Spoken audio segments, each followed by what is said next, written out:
does your journey end?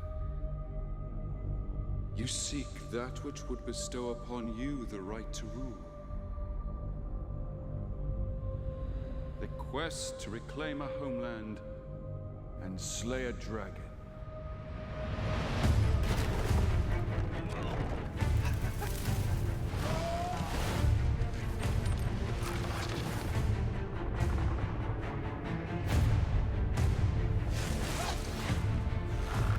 Do not think I won't kill you, dwarf. When did we allow evil to become stronger than us? It is not our fight. It is our fight. What if it's a trap? It's undoubtedly a trap.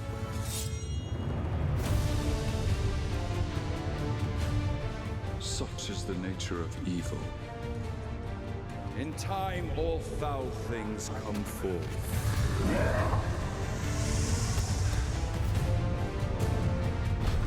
If you awaken that beast, you will destroy us all.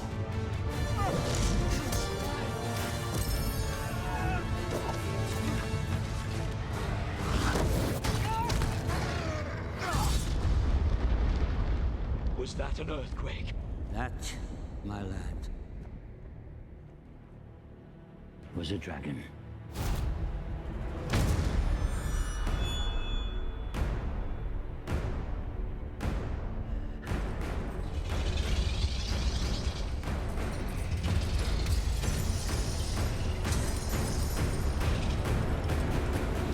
Hey YouTubers, it's Charlie. What did you think of the Desolation of Smaug trailer? Honestly, I was really excited when I heard this was coming just because I really wanted to hear Benedict Cumberbatch speak as the voice of Smaug. But honestly, I think we're going to have to wait till one of the further trailers to really hear him. Don't you really just feel like Smaug is the real star of this movie, even though we don't really meet him till the end of it? If you saw Peter Jackson's live stream for Desolation of Smaug earlier this year, you actually saw some of the locations and some of the new characters we're going to meet. Let's talk about some of the new people we saw in the teaser. Obviously, Thranduil isn't a new character. He was in the first movie just a little bit, but really we actually get to meet him in this movie. He's actually Legolas's father in this movie, so it's actually really cool. They live near Mirkwood. That's also where we meet Evangeline Lilly's character, Tauriel. She's actually a Peter Jackson original. They said that they included her in the movie just to balance out all the Wang. There are actually some complaints against the inclusion of her character, but I'll talk about them in a future video. We also got a nice shot of Stephen Fry as the Master of Lake Town, even though he's pretty unrecognizable. But let's talk about some of the sequences of events and the way things are going to unfold in the movie, especially for people who haven't read The Hobbit in a while. So the first person they meet in the movie is played by Michael Persbrandt. He's actually playing a shape changer.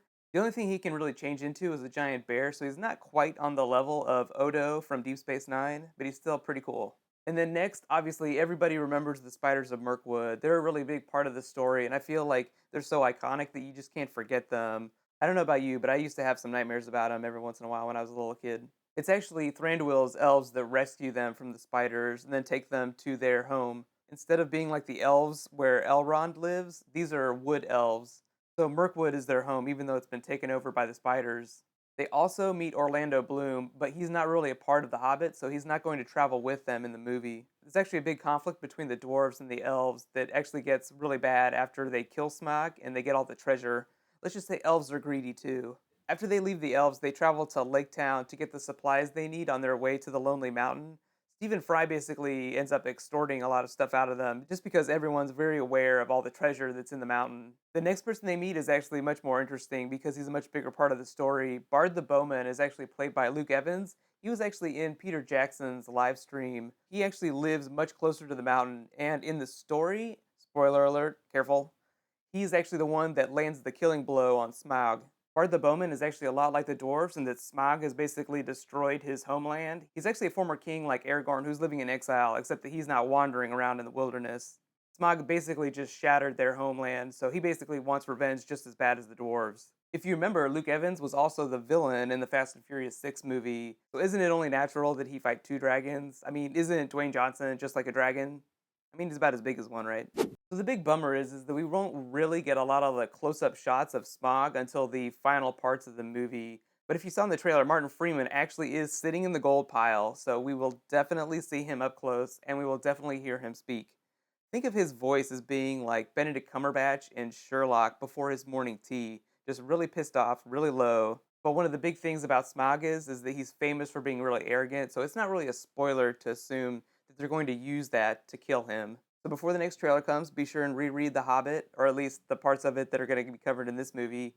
It'll give you a good map of how things are going to go. Peter Jackson does a really good job of staying as close to the original text as possible. But honestly, since they expanded this into 3 movies, there are probably going to be a lot of additional scenes, or they're just going to expand on certain scenes in the book.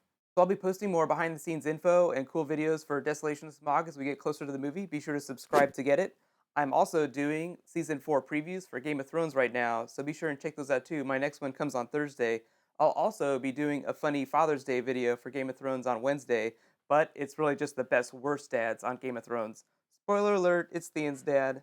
Also, be sure and send me your questions for Desolation of Smaug, and I'll try to answer them in my next video. In the meantime, you can check out my Game of Thrones Season 4 previews by clicking here, and you can check out Benedict Cumberbatch in Sherlock Series 3 by clicking here.